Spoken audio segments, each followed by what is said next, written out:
Welcome to the Prediction Strike UFC Roundup. I'm David. We got Wells. We got Jackson with us. Grant missing. We'll get him back next week. But we're going to go ahead and quickly get into this week's UFC Vegas 78. Wells, what's going on? All right, so I heard that we wanted to take on the Terrence McKinney fight to start this off with, if I remember correctly. So who's he taking on? Because that's short notice. I don't have a lot of knowledge on that one. My mind's been elsewhere. You guys bring that one in for us here. Yeah, it sounds like Breeden. Yep, he's taking on Mike Breeden. Terrence McKinney's a late addition in this fight, and McKinney's obviously been under some pressure lately. Hasn't been performing as well as I think people would have wanted him to. And Breeden's actually pretty good. He had a close fight against Natan Levy. And I think probably there is a good bet when it comes to prediction strike on this one is Terrence McKinney in the first round knockout.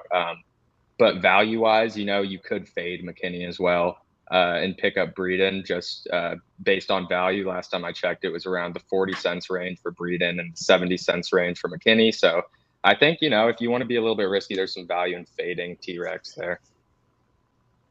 I'm a T-Rex diehard, so I was happy to see him back in action so soon. And I got to lean Terrence.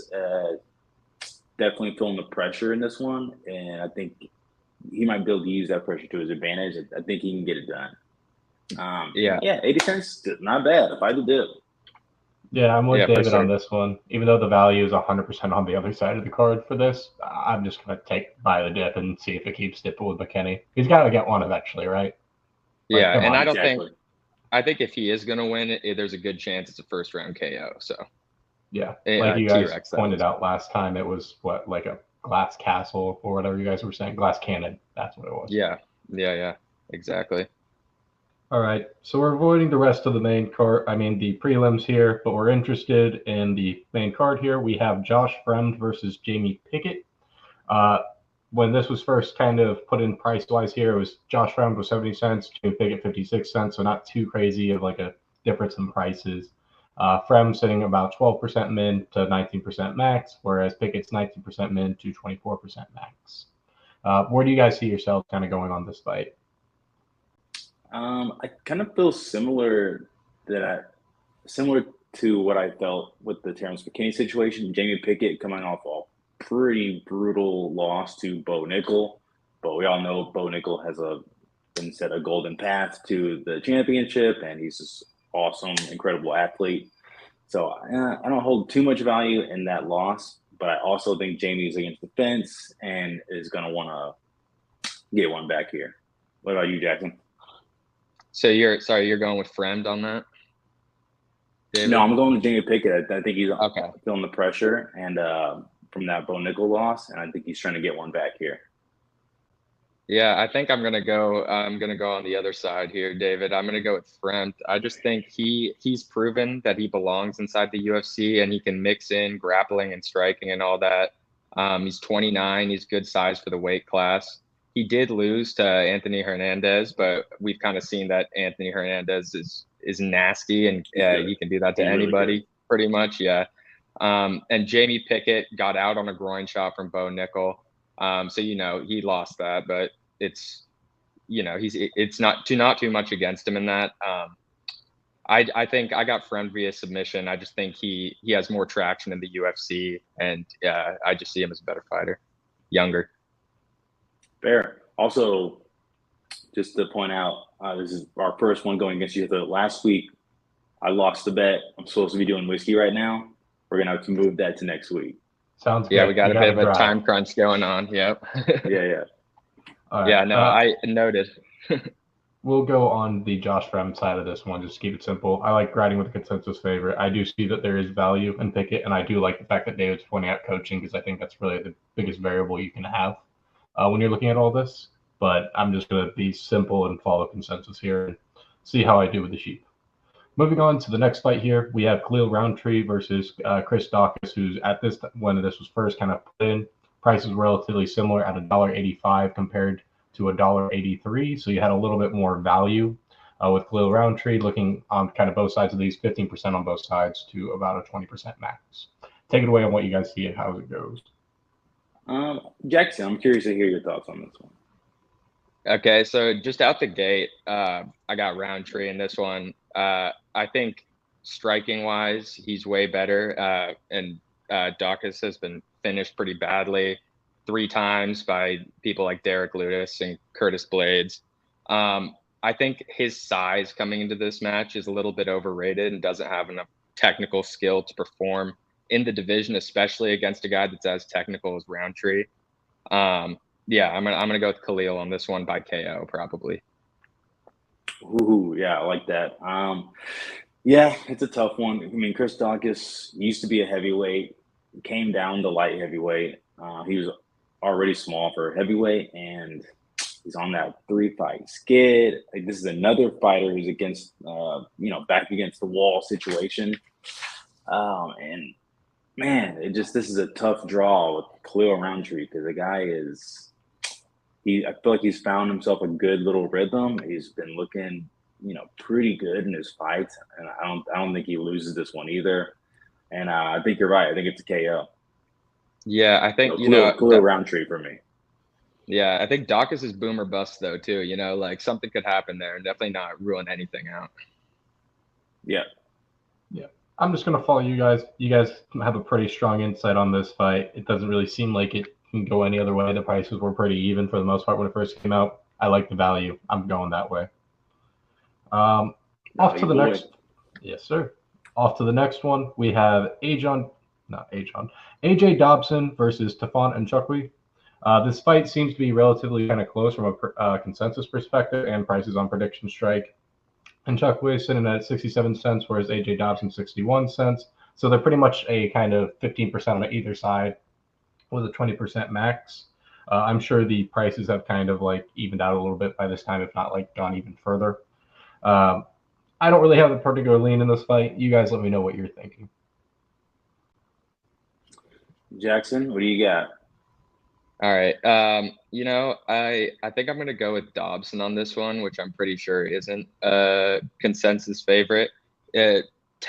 Fighting style wise, it kind of seems like it's going to be, if it goes towards wrestling, it's going to be leaning in AJ's favor. If it goes stand up, the Muay Thai background for Nchukwi, he's explosive, good striker. I just think I just see AJ coming out on top, especially in terms of the value on Prediction Strike. I think it's a good pick.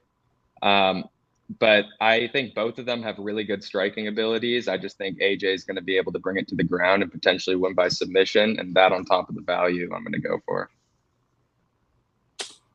I like that pick. Not mad at it. I am leaning to Tafon Nchukwi, and it's because he's lost his last 2, but his last 2 are against really good dudes. One being a grappler, one being Carlos Olberg, who is Izzy Adesanya's teammate. So this one really is a pretty clear toss-up. I don't know who's going to get the advantage here, but I guess just gut feeling, I'm leaning Tafon. Yeah, I'm going there. I think this is a fight that finishes inside the distance. Both of them really seem like that's the only way these fights go for them. It's going to be a nice and quick fight. Yeah, I'm just going to go with Nchukwi. I'm taking with all the consensus favorites, it seems so far. I'm not even doing too much value, but it's what it is. Some weeks are like that. Some weeks it is. All right, off to the next fight. We have Polyana Viana versus Lasmin Lucindo. I have a feeling I mispronounced the hell out of that, but oh well. Now, when we're looking at the kind of... It gets Yasmin, but I've heard many different pronunciations. Fair enough. All right, but looking at this, there was a lot of value for the most part, in which case the consensus favorite of Yasmin, we're going to say it's Yasmin. I'm going to take that as the guesstimate for her, how her name's actually pronounced. I think it is Yasmin, yeah. Okay, in which it was 65 cents per share, looking at a 24 to 29% gain, which is a massive value. Whereas Polyana is at $1.02, looking at a 10% to 15% gain. I'm sure these kind of prices have switched up a bit as time has gone on. Yeah. Yeah, I mean, I like Yasmin in this. I mean, she's 21 years old. She's got 19 fights. I think I'm even going to talk about her later in the week. She looked great in her last fight, and man, she's got a lot of time to grow into an even better fighter. And she she's just became legally allowed to drink, and she's like already has 20 professional fights in her. That's crazy. So yeah, I'm leading Yasmin on this one. I like this tough youngster. How about you guys? I agree. I mean, I don't know. I don't think I agree with the pick. Firstly, I think Viana's going to win, but I think Yasmin Lucindo is too highly undervalued in this fight. I think it's going to be closer than people are giving it credit for. Viana's super dangerous with both her striking and grappling. You know, five KOs, I think 8 submissions. And she's more experienced in the octagon. However, as you said, Yasmin's younger, has that drive going. Um, I'm gonna go with the favorite though with Viana. I just think her experience is gonna take her there.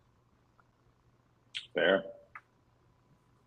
Yeah, I'm just going value. I'm keeping it simple. Nothing crazy. It's just easy. I like the value. We're keeping it nice and quick today, trying to be fast. Love it. Love it. Let's see. I think we only have like 2 fights left here, right? We have Cub Swanson versus Hakeem Dawodu. I definitely mispronounced that one. Consensus favorite is Hakeem here, sitting at $1.13 when this was recorded, looking at a 13 to 18% gain, whereas Cub is the kind of big consensus underdog, going from 17 to 22%. Yeah, like there's definitely value in this, but we'll see exactly how it goes. Yeah, mean Hakeem Dawodu. I think he wins this one. Cup Swanson is a longtime favorite of mine, super vet, really good jiu-jitsu. But I think he just might be at that part of his career where, I don't know if he's able to squeak out the win against someone, young and mean like Mean Hakeem. That's just how I feel about it. I hate, going against my guy Cub, but I just think he's been in the game a little bit too long, and I think the value's on Hakeem here. Yeah, I totally agree with you, David. I think for Cub to win, he would need to turn it into a grappling match, and I kind of foresee it being a striking-oriented match. And Dawodu himself is strong for a featherweight, has that 3-inch reach advantage over Cub. So if what I think is going to happen happens, and Dawodu is able to stay away from grappling, I think he comes out on top in this one. Totally. You know what? I haven't taken a value pick yet outside of the previous one. I'm going with Cub just to spark some sort of chaos here. Whoa, why not? Okay. Why not? I probably will be vastly wrong because I have zero insight on this fight, whatever. But isn't like Cub kind of a notorious name in the UFC world to a degree at least? Yeah, he's been in the UFC since it was WEC.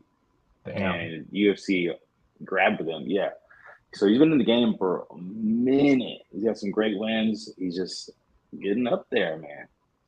I'm looking at the age discrepancy now, and I'm now hating myself for taking that pick, but screw it. We're running with it. 7-year difference. We're riding with 33% odds. Hey, he could easily get a submission. Yeah. All right. The final one, we got Vicente Luque versus Rafael Dos Anjos. Pretty close fight from what most people are seeing here. You can get a little bit of more value on prediction strike with Vicente Luque. I'm probably saying that wrong because my pronunciation is awful. No, you got it. You're nailing it. Yes, let's go. Whereas you're looking at a 13 to 18% gain for Rafael Dos Anjos, whereas Luque, it is 17 to 22%, at least at the time of which this is being recorded. So what are you guys' kind of thoughts on this fight? Jackson, I'll let you lead this one. All right. So, I think this is going to be a really good match. They have a lot of the same strengths and weaknesses. So I think there's going to be moments for both fighters throughout the match. I think so. It's been a good reintroduction to the division for RDA. He defeated Barberena. I just think Luque is more powerful. He's bigger. has a better chin, and both of them have trouble against wrestlers. I think there's probably better submission potential on Luque's side. On top of that, RDA is 38 years old. The only thing I'm concerned about with Luque is the brain hemorrhage that happened about a year ago. But again, he took a year off, a pretty good amount of time. So I'm going to ride with Luque on this one, especially considering he's the value pick. It's not a bad pick. Man, Rafael dos Santos, he's literally has fought the best of the best in both 155 and 170. He's fought Habib. He's fought Colby Covington, Kamaru Usman. He's literally fought the best of the best. He's a really smart fighter. Seems like he can't really settle on division, but I think he is more comfortable at 170. Man, it's hard to bet against him. Vicente Luque also was trying to prove something. Can just get back in the mix, period. So this is really tough. I gotta lean. I gotta stay with my boy Rafael. I think he's got the wits up here. I think he's got a game plan. I think he's gonna get it done. Yeah, I'm gonna go with Luque on this one. I didn't go with the 7-year difference last time. I'm going with it this time. So just going for the value, and we'll see how it plays out for me. And then, yeah, pretty quick one today. Not too crazy of insight, but I think we kind of steered you guys in the right direction. Want to give big shout out to Jackson for going 6-6 last week, or 6-4-6. Pretty nice accomplishment there. Pretty great. And that shot is coming next week. Don't worry. Yeah, no, I know you're good for it, David. All right, guys, make sure to download Prediction Strike. It's the investment app for sports and a great alternate to betting. So not only can you invest in your favorite athletes without the all-or-nothing gamble, but you get to watch your athletes grow your bank account. Make sure you download Prediction Strike, where it pays to be a fan. And also, don't forget to like and subscribe. We give you lots of picks here. Definitely some of the picks that are lesser-known names that could grow your bank account. Right on. All right. Well, thank you guys so much for watching today. Kind of quicker, as I mentioned before, podcast for you guys with some nice kind of picks. We'll see how it plays out, see if we can build your portfolio a little bit more. And then until next time, peace. Back at it, tough. Peace.